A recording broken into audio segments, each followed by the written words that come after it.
I'm super stressed out because I'm super ready to move into my room and have all my stuff picked out. Abby Wright and some of her fellow UCO freshmen got an email the night before they were scheduled to move in, saying their plans would have to change. I'm just kind of like freaking out. I'm like waking my parents up. I'm like, we got a big problem. Their home for the coming year, Murdaugh Hall, shut down for a deep clean after mold was found in several dorm room closets. Of course, there have been, things that have to be repaired throughout the years. The dorm is one of the oldest on campus. UCO spokesperson Adrian Noble says a 2017 renovation caused a leak in the plumbing. On Friday, they found mold. We've been working on air scrubbing, remediation and removal, air quality testing. Meanwhile, all 300 students ready to move in or already moved in were relocated last minute. But freshman Karen White says there were even issues with that. In the rush to reassign, some places filled up before she could even get there. I mean, I was frustrated, and my parents definitely, because we were ready to go on Saturday when they said they had extra room for people. And then when we're like barely there, they send out an email saying, hey, you can't come. Sorry, we don't have room. White and everyone else given a temporary home for now until Murdaugh Hall reopens. UCO officials just don't know when that will be. It's all right. I would rather live in Murdaugh with a sink in my room, but it's okay. I thought about getting some stuff out today, but I decided not to just because I don't really see the point. I have less than a week, hopefully. When many students moved into their Villanova dorm in the fall 2018 semester, they were met with a new roommate, mold. It affected many of the main campus and South Campus dorms.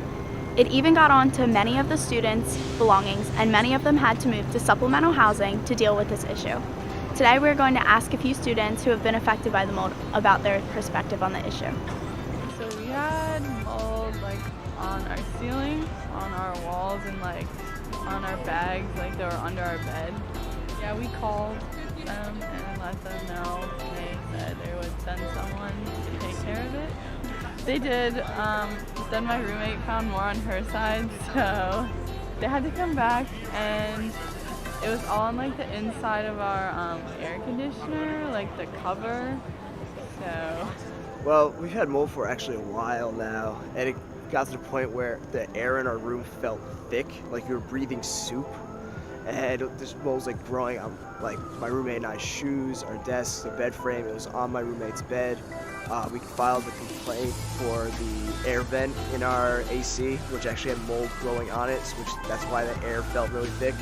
They were going to replace that kind of quickly, but due to deteriorating air conditions, I'm 95% sure it got me sick. I've been to the health center 3 times within the last week, and they have no idea what's wrong with me, and it just kind of blows all around. My roommate and I caught it in time, and we just have to clean everything almost constantly, though. It gets on our silverware sometimes, and definitely don't want to be eating with that. I'm a freshman. I have mold in my room.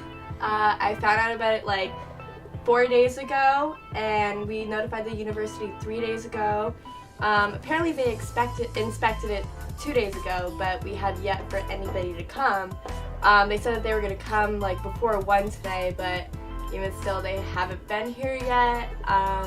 I've been staying with random friends for the past few days because they have nowhere to put me, because basically everybody has mold, so it's probably packed.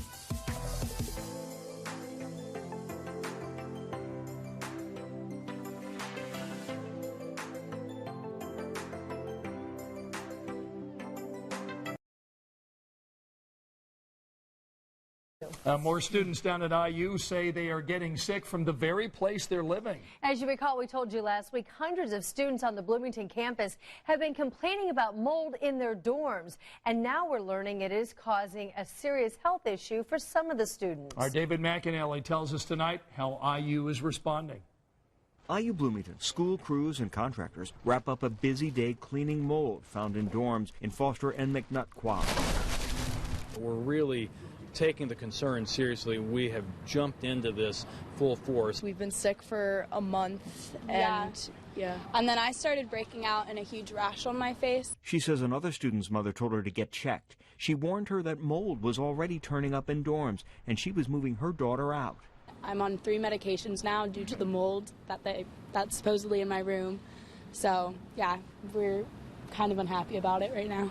IU says it's gotten 420 requests from students for mold inspections. Crews have checked 381 of those rooms. 285 tested positive for a mold called aspergillosis. They did an inspection this morning at my room, and it turns out that my closet has mold in it. So I was kind of nervous that there might be mold on my clothes, growing on my clothes. So it's really nerve-wracking to see that, am I wearing mold? The university offering free use of washers and dryers to affected students, and in both Foster and McNutt, inspecting every dorm room. Whether it's got mold that is there or not, it's going to be cleaned up. Chemical cleaning, and in some cases, pulling up carpeting.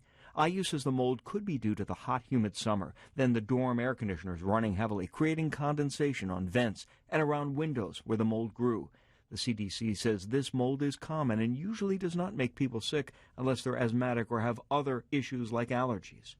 I've started to realize that I've needed to use my inhaler every day, and that hasn't happened in 2 years. Madison, Emma, and about 200 students have been moved to temporary housing during cleanup. We won't feel comfortable until we know the entire building has been completely taken care of mold. We want to allay any concerns that anyone has that their daughter or son is breathing air that's not safe.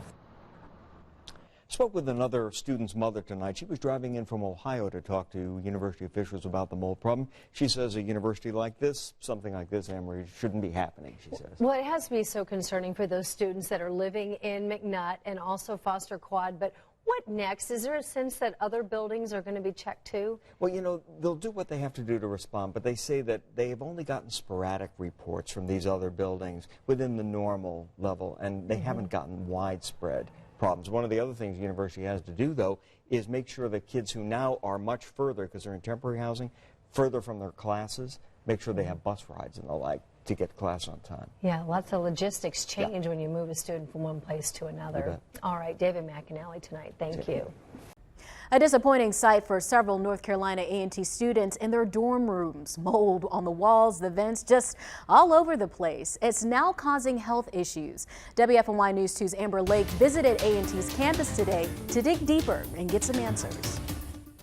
Mold and mildew. It's something no one wants to see, especially after moving in less than a month ago. I spoke with several students and parents today dealing with this issue. They all say they're not happy.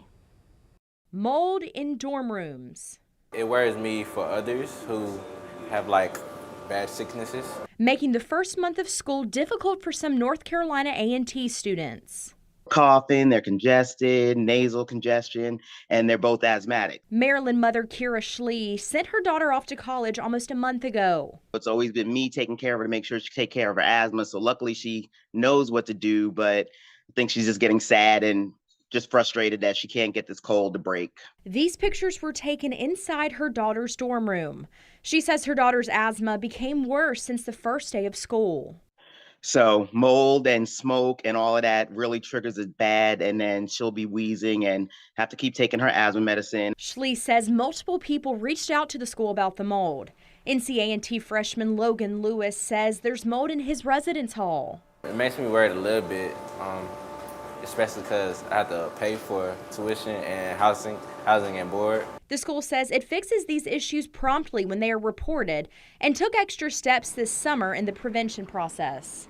So this summer, one of the things that we intentionally did, we hired contractors that came in and cleaned all of our PTAC units to be free of any kind of organic growth. NCA&T says a reminder email on how to report mold was sent out to help students report the problem. Once the university is made aware of the issue, it can assess the next steps to take.